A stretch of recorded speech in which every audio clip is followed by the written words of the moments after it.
My name is Carrie McQueen, and I'm the health educator and injury prevention coordinator at the health district. And doing these positive aging workshops, I'm so excited about the amount of participation that has been involved with you all coming to learn something new.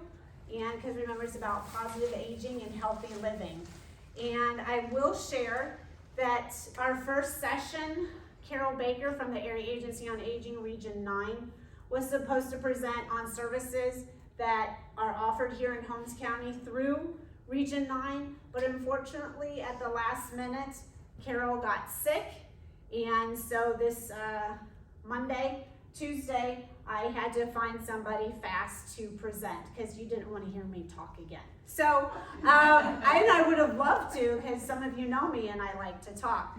But I did find this amazing person, Melissa Shamo from Corporation for Ohio Appalachian Development. And she's going to talk about a special foster grandparent program that are trying to establish here in Holmes County. And I will share that Area Agency on Aging Region 9 information is also available at the Senior Center here in Millersburg. So if you ever have questions about what is offered in Holmes County, you can always reach out to them. They also have brochures. But in the future, yes, I will try and have Carol come to share information as well as Georgie Cool, who is in charge of the Senior Center. But let me quickly say, Melissa, this is an opportunity, and she's going to explain to you what the program is. But with healthy living and positive aging, we have to also look at our involvement in the community. Because the more that we are available in the community, giving our gifts and our talents and our service to those who are in need, it provides you the opportunity of not only feeling good about yourself, but it also gives you the opportunity to make a difference in the life of someone else. And sometimes we forget that as we age, sometimes we become socially isolated, and that's something that we want to try and help provide opportunities for individuals to be involved in the community. And as I said, Melissa has this program she's going to talk about. Please ask her questions throughout, okay? And she will have brochures and information to share with you as well. So, without wasting any more of her time, I'm going to have Melissa take over. So, welcome, Melissa. Thanks for having me. So hopefully, I know I'm not going to be what the previous speaker was and won't have that kind of information, but as she mentioned, we do provide a little bit of insight into what we do with senior citizens in Holmes County. So I put this one up first. Our program is called Foster Grandparent Program, and I'll explain that more in detail. And I don't know, it's kind of like the best kept secret. COAD is out of Athens, Ohio. We're a nonprofit agency, and we work with different counties. We are in 30 counties that most people have never probably heard of us. And then AmeriCorps is our main group, that's our sponsor. So you may have heard of students out of high school, sometimes they'll join AmeriCorps and they'll be like a Vista, and they'll go around and do work, and a lot of us volunteer, but yet they're gaining experience, and having AmeriCorps on their resume really looks kind of good when they're getting into their careers. So that's what I wanted to make sure I mentioned, that AmeriCorps and COAD is where our funding comes from. Some of the other funding, as she mentioned, the Area on Agency, that's one of our other parts of our budget comes from. And then this corner one that we call it CNCS, I never remember what it stands for, but it's Corporation for National Community Service. And then the Ohio Department of Aging. And this, I always put this out because people are like, what's COAD? Nobody, if you're not into the Early Care and Education Division, if you're not in a senior program, you might not really know what we are.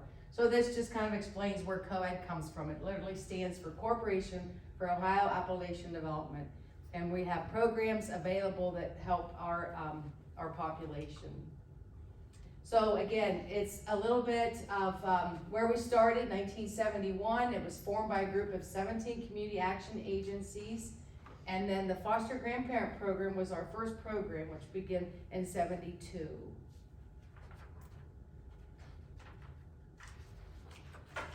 So one thing I like to point out about COAD is the 3 divisions. So underneath COAD out of Athens, there's 3 different divisions. The first one is early care and education. So if we have a family that just moved to one of our counties, they need childcare, they can call our resource. We have a resource network, and they can say, I need daycare, I need it in this county, and I need it for 2 kids under the age of 5. And we have those resources. You might have an individual that says, I want to open a daycare in my home, a child care center in my home. We have those resources, and right now there's a big push because childcare is huge. The need for childcare. I don't know how many of you might watch your grandkids, or you have friends that watch your grands or your great grands. There's a huge need. And then Senior Corps, which is my division, and then the weatherization and energy efficiency. And this was always COAD's. They're real proud of that part because we have a training center in Athens, and they come from all over. So they help, a lot of this is income based, but they help with the weatherization and energy efficiency in your home, whether it's, what's that stuff called? Insulation, electrical, water. They do a lot of things like that. I'm kind of new to COAD. I still play the new kid on the block card, but I know I can give you a phone number, and those people always have answers. So that's kind of like what we are as far as that. So my focus with you guys is going to be on AmeriCorps seniors. AmeriCorps members and AmeriCorps senior are volunteers. They serve directly with nonprofit organizations, and they tackle our nation's most pressing challenges. And we don't list the challenges because every community, every home, every school, everybody has their own set of unique challenges, I feel. But one of our biggest ones, especially for the last 2 years, is, as she mentioned, the isolation, no matter what age, from the youngest to the oldest. There's been a lot of things going on for 2 years now that would probably be a priority, probably our biggest challenge with families. So it's trying to work with families and children and make connections. So this first, okay, my notes is worse than. So what is AmeriCorps? It's a federal agency tasked with elevating service and volunteerism in America. We provide opportunities for people of all ages and backgrounds to give time and talent to strengthen the communities. And sometimes I think I work with a lot of volunteers. I'm in 10 counties. I start with Ashland and Richland area, and I work all the way down to Zanesville and Perry County. Meeting with volunteers, they couldn't wait, when COVID hit, schools were shut down. My volunteers work in schools, they couldn't wait to go back. What are they doing without me? How can they not, how are they functioning? I miss the kids. So that's kind of like what our focus has been, is trying to help individuals look deep inside themselves and say, hey, I do have some time and talent to donate or to volunteer in schools and help young children. And we do training, and I'll get into that. And that was what I started with the senior division. I was in charge of training and recruiting, doing things like this, showing you presentations to recruit if there's an interest, and then also the training, because yourselves, if you're in Walmart, you see children, they don't act like our kids did. So we have a lot of focus on that was then and this is now. How we could tell our children sometimes, sit down and be quiet for 5 minutes, and they're gonna do that. We might have to tell them twice, but they're still gonna do it. Whereas our children today, they come from a whole different background, and we're really concerned about having them be disciplined and be respectful, but yet worrying about how we don't wanna hurt feelings. And a lot of our children are coming from trauma backgrounds too, so we need to be sensitive. But that's one of my biggest trainings I put together that I really like is that difference between children today and then the children that our ages raised. It's a big difference. So the AmeriCorps seniors highlight service opportunities available to Americans 55 and older who want to make giving back their second act. Okay, now my little YouTube. This is the quiet, there's no speaking, so you have to read it. I think it's on slow.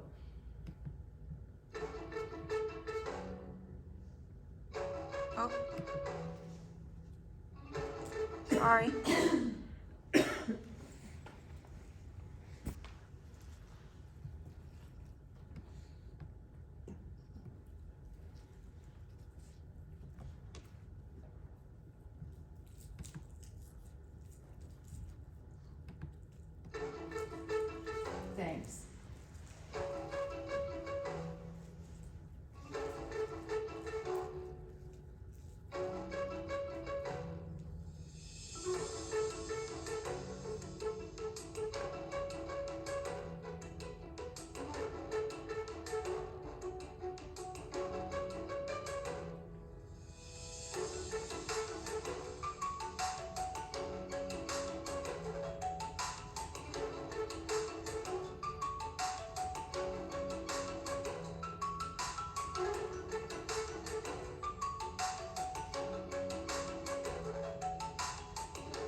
I think that just kind of spells things out a little bit. It talks about the 2 programs, and then there's a third one that I'll touch on for a little bit towards the end. But it's research. I mean, there's research, and I don't know about any of you guys. You know, some people, like I don't have grandkids yet, but my children don't live where I live. So one's in Tennessee, one's in New York. So number one, when they do have children, there's no family there. Do you know what I'm saying? So I worry about that. Where's the connection gonna be with that? We need that generation togetherness. I worry about, you know, me being lonely because I don't have, you know, with them being gone, I still have brothers, sisters, but, you know, at some point I'll be alone and I think, what am I gonna do? But, so I think we need to make sure we stay in the community and stay connected.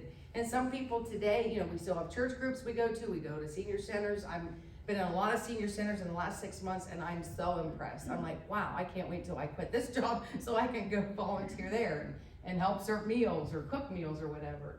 So what are foster grandparents? It's a term that is really confusing, but it's AmeriCorps senior term. You're not taking children into your home. It's not fostering children.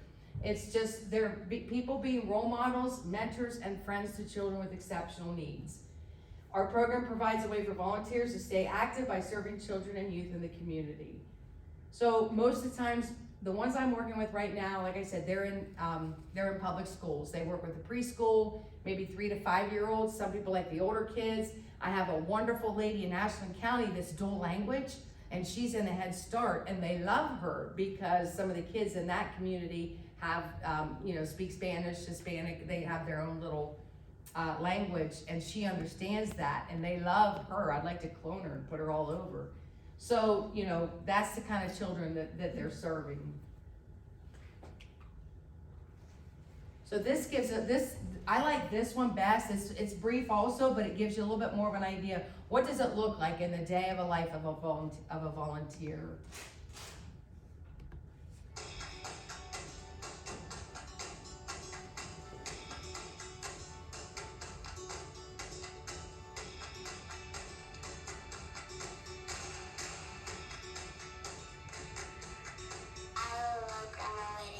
She's nice, she's kind, she's a big-hearted person. She helped me learn to read. Grandpa Bill helped me improve 20 points on SAT math. My favorite thing about Grandma Kara is she dresses pretty.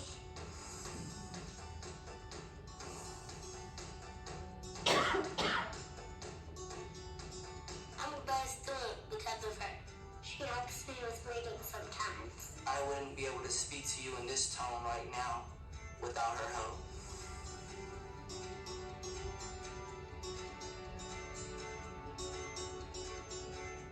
Being a foster grandparent has definitely given me a purpose in life. So we go into the classroom and work with those children who are not quite up to the grade level. The best part of being a foster grandparent volunteer is watching the light up in the kids' eyes. And you can see their success, and it's really rewarding. Couldn't be more satisfying.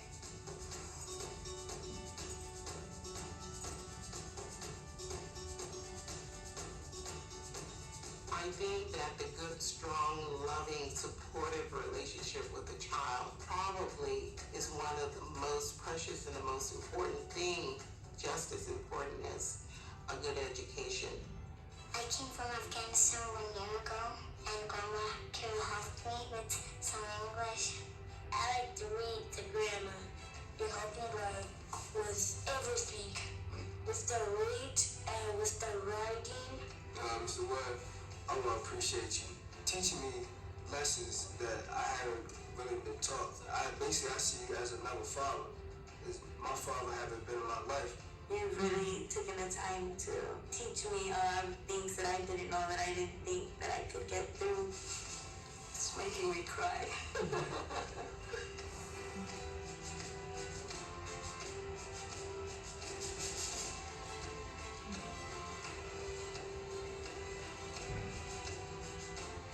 We can make a change. You can make a difference in the kids' lives. We can help out these children because they're our children. It makes a difference that you get involved with young people. I got involved with foster grandparent knowing that if I can touch one person's life in that classroom, I've made a difference in their life for the rest of their life.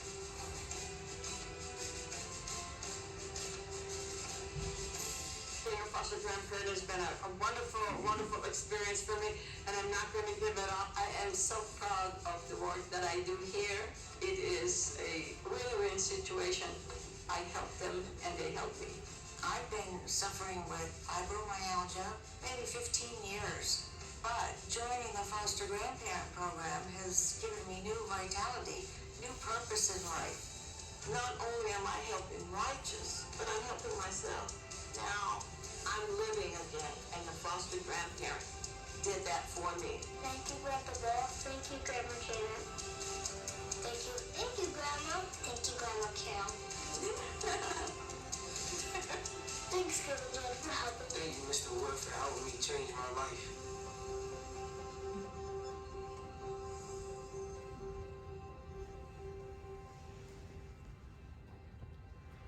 So it's a little, and there's a lot, you know, you would, if you do this kind of, you know, Google or look up, there's a lot of information on there about our program. And I just think it says something when you see the actual interaction between the children and the adults. Are all kids that perfect and nice and kind of polite? No, you're gonna find some tough ones, but you know, most of my grandparents, at this time of year, we're closing up the grant year, so we ask for stories. Like, tell me one thing that was really, you do impactful things every day in the classroom when our volunteers, but sometimes there's just something that sticks out. And she finally told me, she has a cane. I was walking out to recess, and the little girl sat beside me on the bench and said, Grandma Carol, I just love you. I pray for you all the time, and I hope you feel better. And she's like, that just made my day. And it's like, you know, how many kids today really understand that? They're not getting, I'm not gonna ask backgrounds, but think about some people in your communities, and you know, some children aren't getting that nurturing that is needed to feel secure and safe. They've lost that base in some of our families. So, what do we have?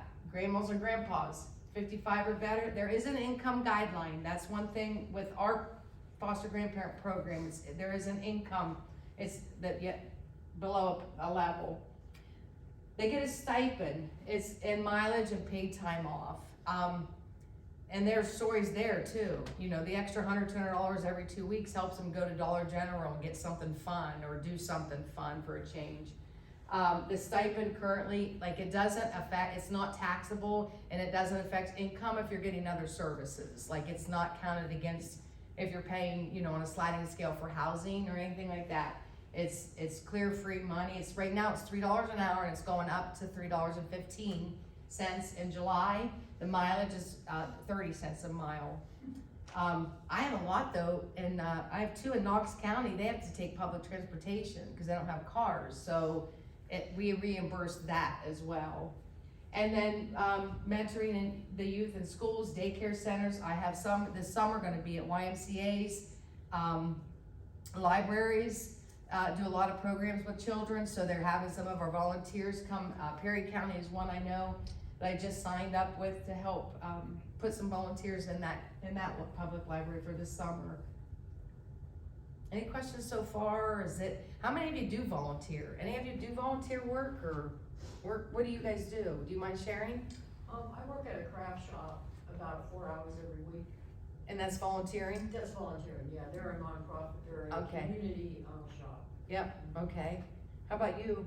I volunteer for hospice. Okay. I go into a home for 4 hours Yep, a week. yep. What about this income guideline? I don't understand that.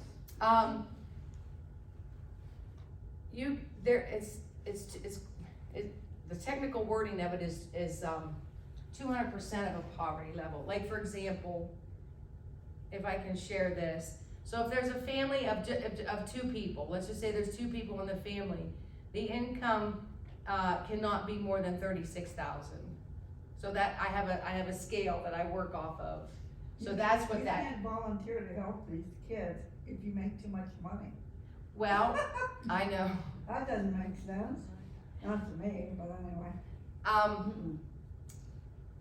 I think I mean, you could still go. I got another program I can share with you also, but, what our program is for is to help those underrepresented senior citizens in communities that really need that extra support financially, and that also they need it socially, emotionally, because, you know, it's I not can like. understand why they may not pay you anything if your income is too high, Mhm. mileage for gas or whatever.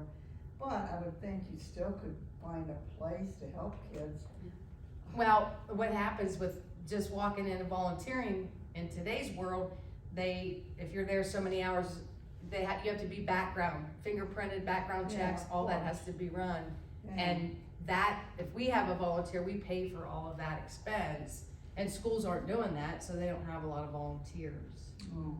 But I mean, I think what I wanna say, the goal of our program is to help those that are a little bit more under an income, that is something, you know, anybody over the income can go do something else. I guess, you know, they can volunteer as hospice or, you know, public places. Oh, okay. But I don't have that explanation yet. I mean, I know what you're saying, because what I have found is, the one gal, the coordinator in another county, down in Ross County, they do food pantry, and there'll be 3 volunteers working together, 2 get paid and 1 doesn't.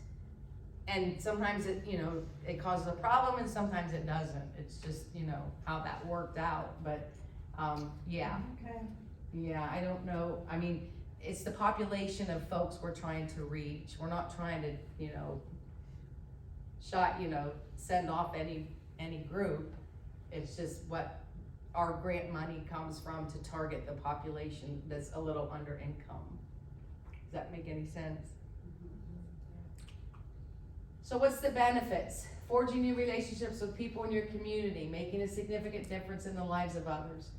And then this mentions the tangible benefits, which is the stipend, and it helps offset the cost of volunteering. We don't call it job, we don't call it work, you're not going to work, it's not an income, it's not a paycheck, it's just a stipend. And then the training, we give training, and the insurance, there's some insurance if something happened on site, there's a backup insurance. Staying physically and mentally active, and then that sense of belonging, because no matter what groups we're belonging to, or like I do hospice also, and when I walk into the place, they're so happy to see you, and it makes me feel good to know they recognize that I'm important to them. We all need that, right? We all need to know that we belong to a group or know something. And then this just is one of the ones, how to become more involved, and I do have some paperwork I can pass out. Now, with that being said, on the other end, without any income, we have what we call the RSVP, and I stopped, the lady is Elaine Wilson, she works out of the Coshocton Red Cross office, but her counties are Coshocton and Holmes. So this is more, and these are kind of older brochures, because AmeriCorps Seniors changed their logo, and for some reason they changed a bunch of things, that's the best words I can say, but they didn't update us with any brochures or anything. So this is the RSVP program. I need to know what that stands for. It's something with Retired Senior Volunteer Program. So these folks can volunteer. I have one retired teacher friend in a county that she works at the library or the museum, and so she already volunteers, so we just count her, and there's no paperwork, not a lot of paperwork on her end. And then this is Elaine's card, if anybody, so she's on the back of that, and also the card, if you need the card. And then I'll just give everybody one of these. This tells a little bit more about our program, and has my name and phone number on it if you wanna have one of these. And if you know somebody that might be interested and might qualify, or thank you. And I have this too, I think I have enough of these. Thanks.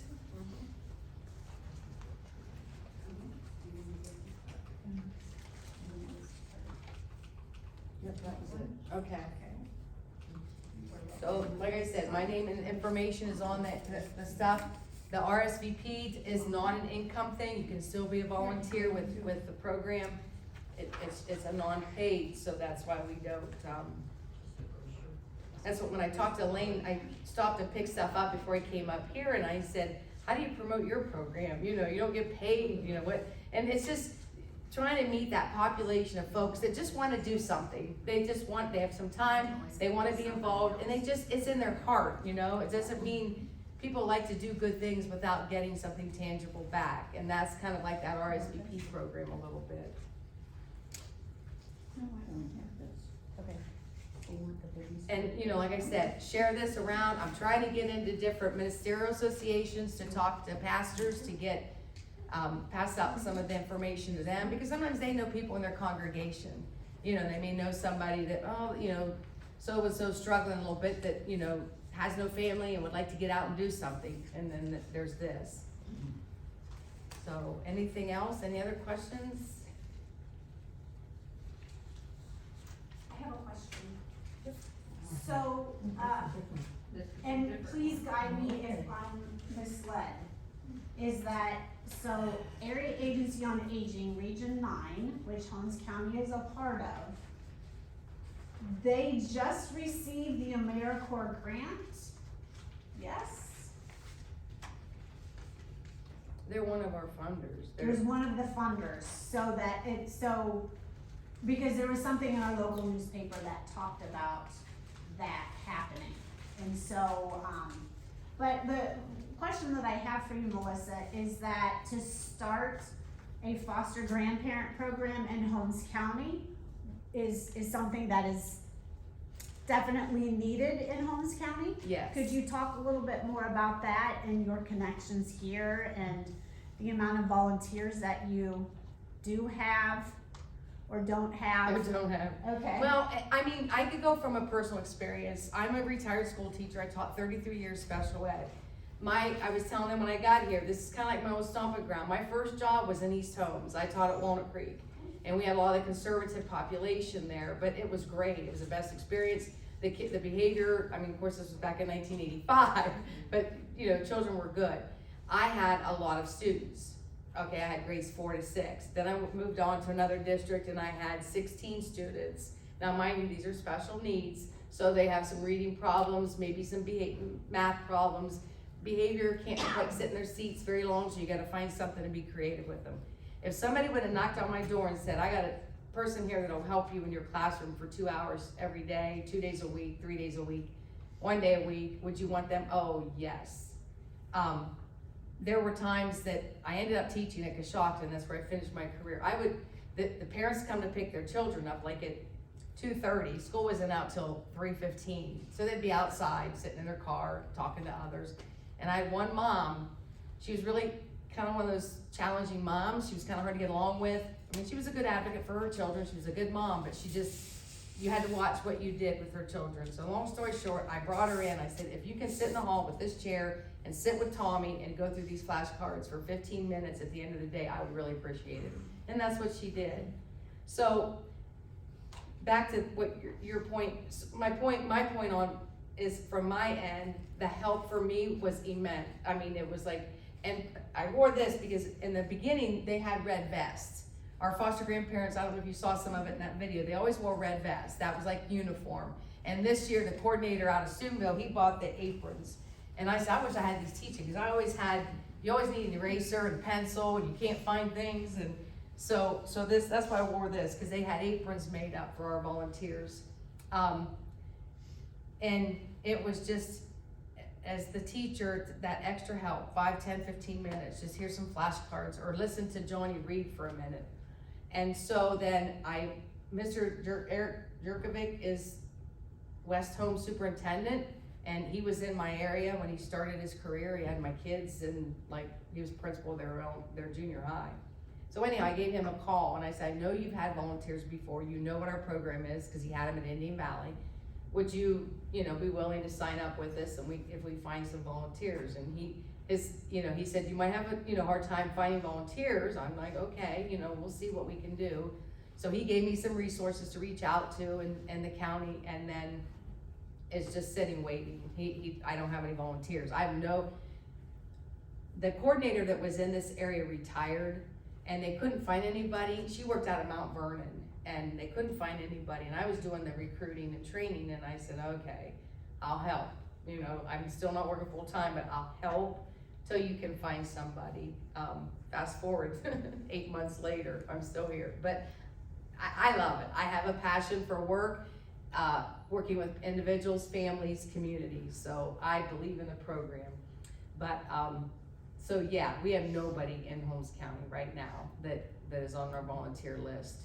I think she might have some RSVP people, but I'm not real sure. So from both ends, as a teacher, the help was just huge. And then, you know, thinking of the volunteer, how important it was for her. You know, you can have some volunteers, and I'm sure, like, I know I'm working with hospice, they'll call me, so-and-so couldn't come in. You know, some volunteers aren't real dependable. And I find our volunteers are very dependable. Like, they're there 9 to 2. Some of our schools give lunches. I have one school gives breakfast and lunch to my volunteers, so, you know, there's benefits in those different ways. But yeah, we don't, yeah, and you know, I look at it too, we represent the communities. You know, we're, most of you are probably from here, born and raised here, so you know the communities, and you might see good things going on, you might see some not so good things going on.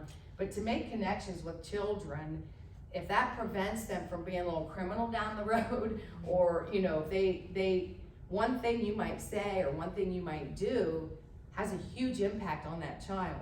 You don't know it. I mean, they're not gonna come out and say, thank you for helping me. Some are not. They're, like I said, those were programmed kids sometimes, I think. But if it's gonna prevent them from doing something, you know, making poor choices down the road, that's great. Do you think back of somebody in your life and your experiences that might have been instrumental in helping you down the right path, or helping you make right decisions, or that little something on that shoulder that nudges you once in a while? You know, kids need that.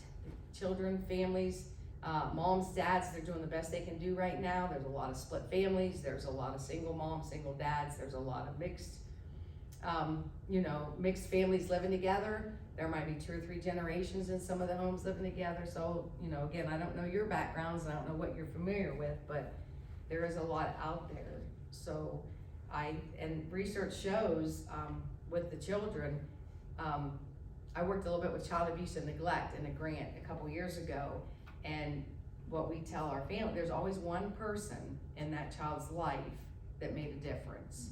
You know, no matter what you say or what you do, whether you're related, blood related or not, there's still always one. When you interview a panel of previous criminals, child abusers, whatever, they'll say there was one person in their life. Is it a preacher? Is it a teacher? Is it somebody they worked with? Is it somebody that waited on them at a restaurant? You just never know who that one person is. And I feel good to know that I might train somebody that's that one person. So does that help a little bit? So this is going into the schools from a designated beginning to end time, always the same every day? Pretty much. Pretty much. So are you working with different students through that period of time? Good question, thank you. We ask for a minimum of 15 hours a week. So you would kind of set that up, the volunteer sets that up with the teacher. You know, some schools might not start till 9 o'clock, so you wouldn't, you know, have to be there till 9. We have what they call a child assignment plan. You can work with any number of kids, but we target 3 to 5. Generally the elementaries, whether it's kindergarten on up to 6th grade, we usually have that teacher say, I need 3 to 5 kids that need more help. Might need a little extra flashcard help or a little bit of reading help. So we fill out the teacher helps fill out that form. So technically you work with those designated children, that 3 to 5 number.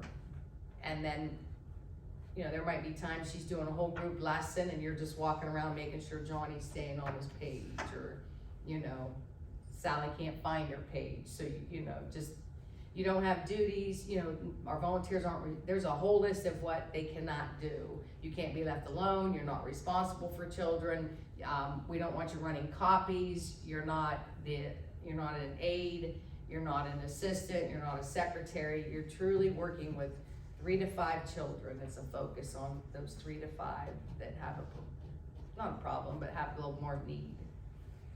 Typically, how big are the classes so that, how would you, I mean, are they like 30 children, 20 children? You know, I don't. You would just have certain ones that you manage? Yes, you would have just certain ones. I'm not real sure how schools, you know, every classroom's gonna be different, but there's always a time that, you know, you can pull 2 or 3 kids over to the side of the room. Some of my volunteers, they have their own little desk, and that's where they pull, the kids bring their chairs around at their little desk, and they work with them there. So, like, average classroom, I'm not sure out here, but probably like between 20 to 30 kids in a classroom, but you're targeted with 3 to 5. There's, you know, an actual sheet that the teacher fills out, and we only use first names, Johnny, Sally, and Sue.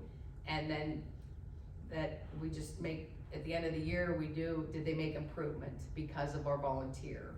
So that's, I mean, but that's on our end, that's, you know, more the paperwork part of it.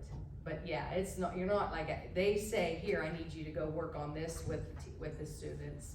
Might be 1, might be 2, 3, 5. Usually we don't want to work with more than 5. Most of mine work with like 3 to 5, but then they'll help with the whole group.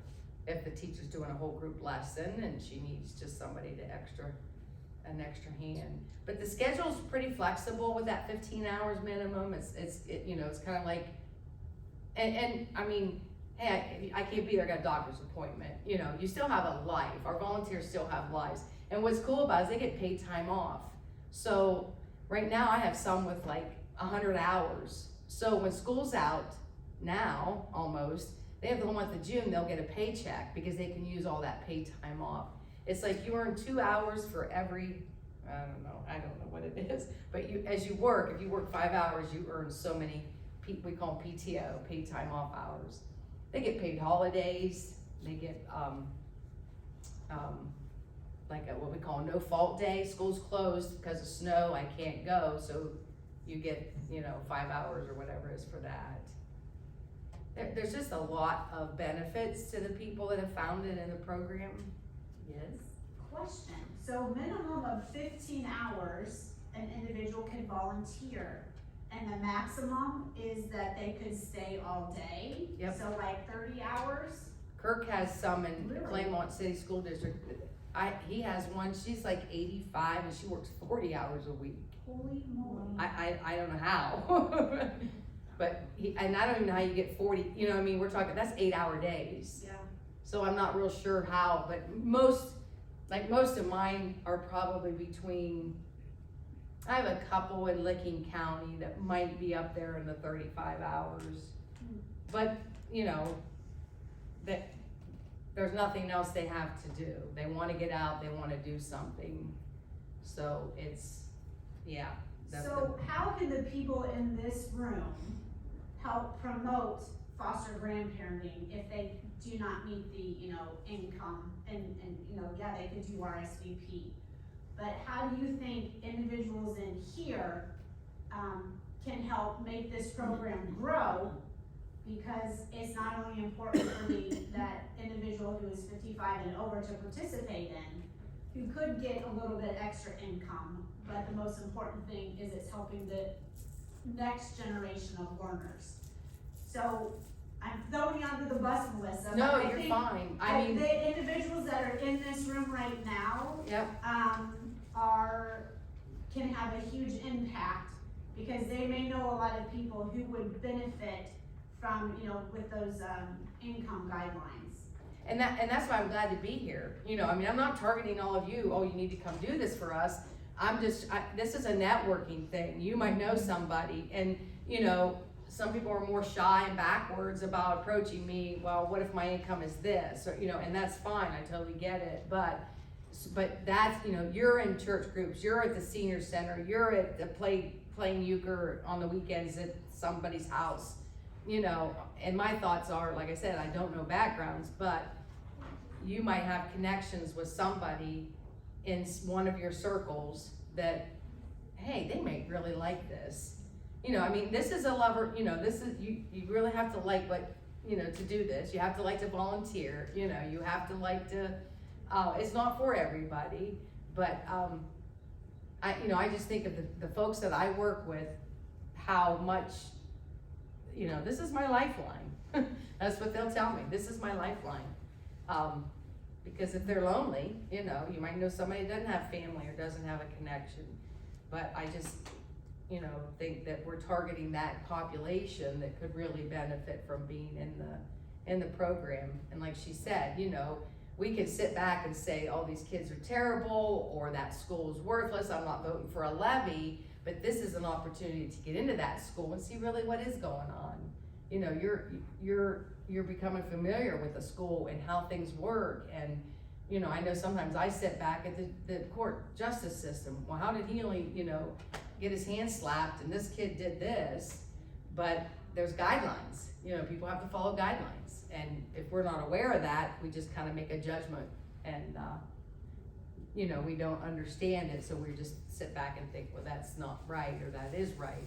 So, but I just, I really feel good about the program. I feel good at what it does, like I said, with myself, with kids, and with the adults that work with it. So that's kind of where I would go with you guys. If you have that little postcard looking thing and you know somebody that might be interested, give them that, give them my name, number, anything that works, and go from there. And I can explain it as best as I can. I ramble a little bit, so I don't want to keep going on, but what do you understand? Just give me a thumbs up if you kind of get what I'm talking about here. Okay. Do you think you know somebody that, or you yourself might be interested in anything with our program, one way or the other, the foster grandparent or the senior, the RSVP?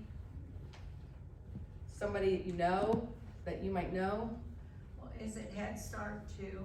Yeah, we go in Head Starts. Yep. Cause I know my sister-in-law, she used to cook down at Glenmont. Okay. And she knew an older lady, and she'd go pick her up and take her, and that lady worked all week. That's exactly what we do. I think she was a volunteer. Yep. Yep, that's exactly what we do. I have in Richland County, I have a principal that goes and picks up her volunteer. She's like a minute from the school, it's on her way. She stops in the morning and picks her up and takes her to the school because she don't have a car, no drive. And she picks her volunteer up. There again, that principal has, that compassion to do that and help. That helps her immensely. Linda loves it. And Linda's all nervous because if Linda works like 10 to 2, 3 days a week or something like that, but she'll call me, she'll be like, they had a snow day, or they have a 2-hour delay. I'm not going in. Is that okay? I'm like, yeah, that's okay. Yeah, that's exactly what, yeah. Because I think it would be harder for older people. Maybe 4, and I volunteer for hospice, and I was just doing it at a nursing home, but I could set my time so I'd watch how the weather was. Exactly, yeah, yep. And I'd go when the weather was good, but with this, it would be harder. Yes, that's true, right. And there again, we don't want to put anybody at risk, and if it's bad weather, you just don't go, and that's that's okay. Everybody understands that. And we have like an in-service orientation in August. If I get 2 or 3, I'll get together with them and go over the handbook and all that kind of detailed stuff with, don't risk yourselves. Don't ever go out when, it's not safe. Definitely not. It's, not worth it. Yes. I have another question. I'm sorry, because this is very interesting. And as a teacher also, understanding the importance of having people in the classroom like you shared. Just kind of curious, the amount of counties that you have under you, what counties have the most volunteers in this program? We're hurting right now, to be honest. Because of COVID? Mm-hmm. But you said your age, I'll bet that's the average that I did. Now I have 160 in Zanesville. She's 60 years old, and she's in Zanesville. But the 2 that I work with in Zanesville, I'll bet they're easily in their early 80s. It's interesting how it is, but So, I'm trying to think, Coshocton I have a good bit, once the school opened up, and then I have a childcare center there, Kids Campus, she has 3 volunteers, and my one volunteer, she says, I'm not real, my brain isn't with me anymore, what can I do? And she wanted to do something, so we put her at the childcare center, and she rocks the babies. I mean, you know, what, you don't have to do a thing, you don't have to talk to anybody, you can sing if you want, nobody's gonna judge you. You know what I'm saying? So, cause she has limited, she's worried about, you know, her mind, but she still wanted to be involved, so she's at the center and rocks, you know, sits in the nursery and rocks our babies. Which, you know, there again, look how that benefits the baby, that touch. I did wanna say too, I do monthly in-services. We get you 24 hours in a grant year, like from July to June, 24 hours of it. We meet monthly, and I was just chatting with her about, I try to get guest speakers in too, because we wanna do in-services to help our volunteers be better, whether it's, you know, I did a thing on scams with my volunteers, because I know I almost got scammed. I came this close to buying gift cards, and I'm like, how did I fall for this? So we do in-services on different topics like that. It's sort of what you guys have been doing here weekly. And then we also do, you know, how to deal with kids. When children behave in a way that's annoying, sometimes it's just because that's the age. 6-year-olds have a whole list of things they do that are annoying. So if you know that ahead of time, you're not like, he's a bad kid. No, this is developmentally where they're at. So, like developmentally, we don't run anywhere, right? We walk. we don't have rugs, carpets. I told my husband the other day, I said, get that little throw rug out of here. It's a fall hazard to me. You know, so it's developmental so that's the kind of trainings we keep doing. I even am working with the other coordinator. His grant money last year, he had money left. He bought 20 computers. So we're fighting over who's gonna get them first, and we're gonna set them up, and you know, how we're gonna learn a little bit about a computer. You know, some people can navigate iPads and iPhone, or you know, phones and computers and iPads, but you know, we'll do some training, you know, just because a kid's gonna sit down maybe and take a test on a computer reading test. Well, if I can give you a couple little tricks and tips on how to help him, he can't remember his password, you know, something like that. So, you know, there's the benefits of that too, a little bit of knowledge and training and things. I haven't had a lot of guest speakers because I only have 3 or 4, you know, at the most. So, but yeah, I don't, like I have not, Ashland County, I have 1 volunteer. So I really am and you know, it's travel. I live in the Dover and Philly area, so it's anywhere I'm going, I'm traveling. Which is fine, but it's just organizing my day to hit locations. Yes, ma'am. Yeah.